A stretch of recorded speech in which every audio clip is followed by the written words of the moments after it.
Hello, merry me. So I want to review an oracle deck. And the deck I want to review is Fallen Angel Oracle cards.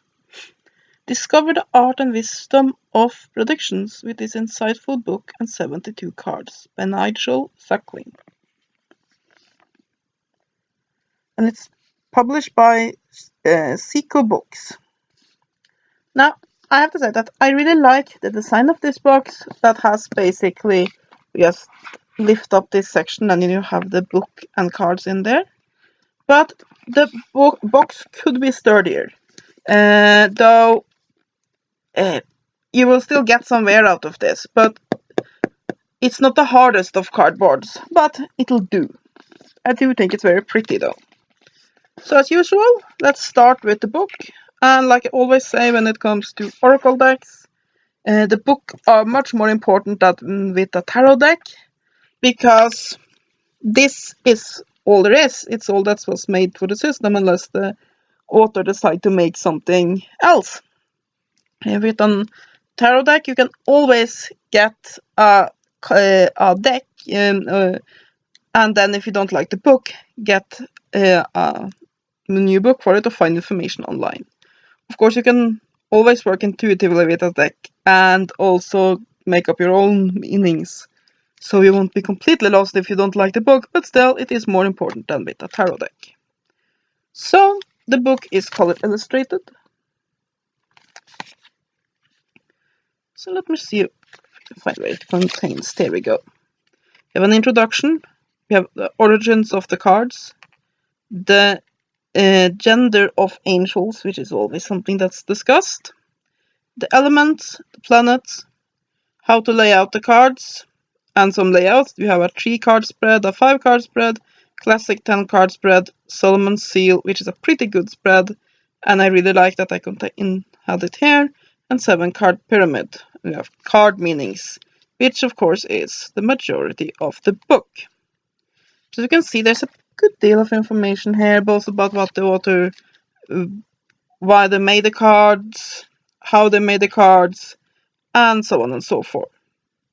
And what the various symbolisms means. Here is about the Solomon Seal spread, which is a pretty good one, though a somewhat complicated one. Anyway, the cards doesn't have much information though. You can see here on these two, they're basically 2 cards per page. Each one just get these tiny little paragraphs, which I'm not too pleased about. So I would say that on the all-around information, spreads, information on the deck, on the various symbolisms within it, such as elements and so on and so forth, the deck does an excellent, the book does an excellent job. When it comes to descriptions of the cards, there should be more information. Each card should at least get 1 page. Now, of course, there are more cards here than in your usual Oracle deck, which usually have 50 cards or less. But this one has 72, so yeah. Still, they should have had at least a page on each card. Other than that, the book does the job. So let's have a look at the cards, shall we? Come out. There we go. The cards are basically photographs of various places, for the most part, mausoleums and cemeteries, and then these photographs are mixed together.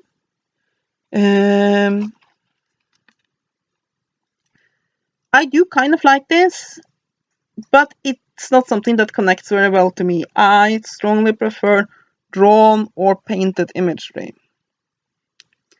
When that is said, something I do not like is this little blurb of text that here is suddenly in the middle of the picture. Having the name of the card, completely okay. Don't put it in the middle of it. I mean, you reading with this or doing or meditating with it, and you have that text there, is just completely snaps at least me out of it. So yeah, I do not like that. And it's in various places, in the various cards, so you will never be able to basically just... your head will never get used to, oh, well, there's some text there, you don't need to pay attention to that while looking at the cards, because, as you can see, it's at different places. I heard some people really like the imagery of this deck, and the imagery is okay enough. It has a very dark, nice gothic feel, but it doesn't really tell me anything. But that might be individual. My main objective about the visual objection, about the visual thing here, is this blurb of text that can appear anywhere. So yeah. The back of the cards looks like this. It is not reversible, which is a shame. Oops, there we go. Drop. And I drop it again, apparently. The cards have a more of a tarot deck size to it. It's a little bit bigger than your average tarot deck, but still, it's not that difficult to shuffle. It is shiny, but it is not so over glaringly shiny that you have to rough the cards up to be able to shuffle them. There is a problem that the card stock could be better. It's not horrible, but it's a bit too thin and a bit too bendy. But yes, I had very high hopes for this deck, but to be quite brutally honest, it's a bit of somebody having run around in a cemetery, taking pictures, and then going nuts with Photoshop. And that's basically how this feels.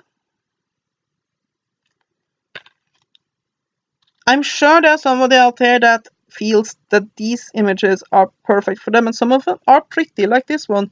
It's a very nice looking card.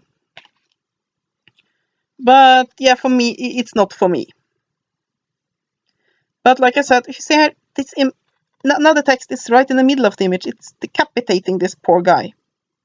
I just want to read my book and talk to my bird, and some line of text comes and decapitates me, and I'm dead. How can you read with these text blurbs everywhere? It would be like divining with cutting up a newspaper, which you can do. But yes. And if the text had just been in one place, so you can trim it or try to ignore it, but it can appear anywhere. It's like the guy that created it was just, where shall we have the text today? There, stamp. And there, stamp. Let's make sure that nobody can meditate with this. Stamp, stamp, stamp, stamp, stamp. But at least it's a good attempt, and I do like that there are a few darker decks on the market now, because quite a few of us have a tendency to connect deeper with these kinds of imagery and symbolisms. But yeah, the text is the text box is very irritating, and it is basically just photographs and a bit of Photoshop. I can see how some of the imagery can have a nice symbolism to it, like this one here.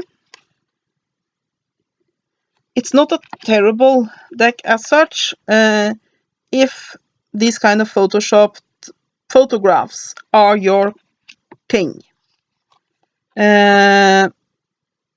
But yes, and especially since there's so little information on each card, so there's so little idea about what the creator of these cards meant with them, that can be a pretty big problem, especially when you have this text there, and I'm getting back to that again and again and again, that sort of this is in the way from getting a proper feel for the card, at least for me.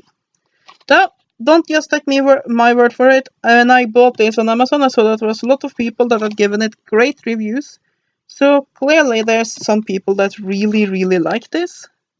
But for me, this is probably not going to be a deck I use a lot.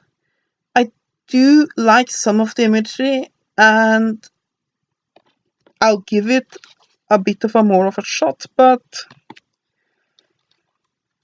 it's not one, let's just say it's not a deck that connects very well with me.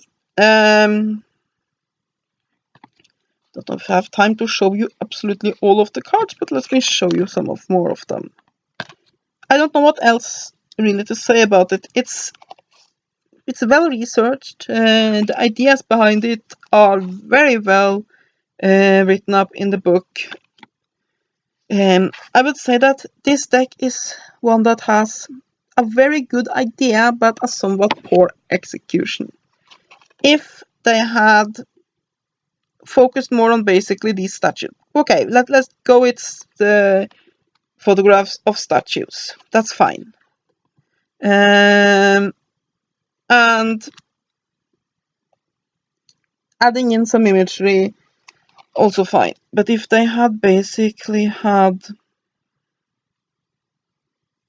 it look less like a cheap Photoshop job, and also dropped that text and written more about each card and made it on some better cardboard, then this would be a pretty darn good deck.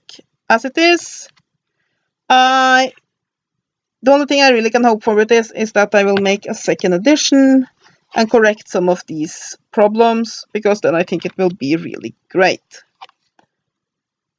Like I said, I prefer drawings, but it could be nice anyway. So yeah, I don't know what more to say about it. To me, this doesn't quite hit the spot. But other than that text box appearing, yes. I'll give this 5 out of 10. It would have gotten at least 6 out of 10, perhaps 7 out of 10 if that text box had been at the bottom or at the top as usual, or completely dropped altogether. But as it is, it's like it's saying, oh, are you trying to focus on the reading and having your intuition going? Here, text box. Oh, were you meditating? Oh, excuse me. Hi, text box. It's like this. This is a commercial that runs in Norway currently, where you have for a type of yogurt, I think. And you have this guy in a condom suit being hunger.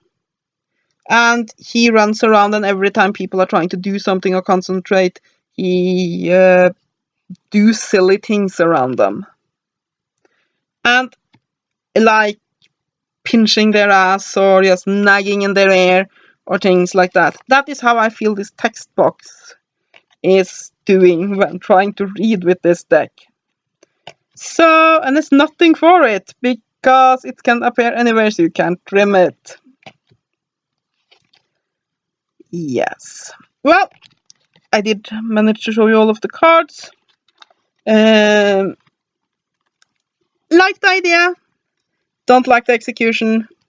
But if you connect more to photograph decks than I do, it might be a deck for you. Especially if you have been looking for a darker photograph deck, because I can't off the top of my head think of many of those.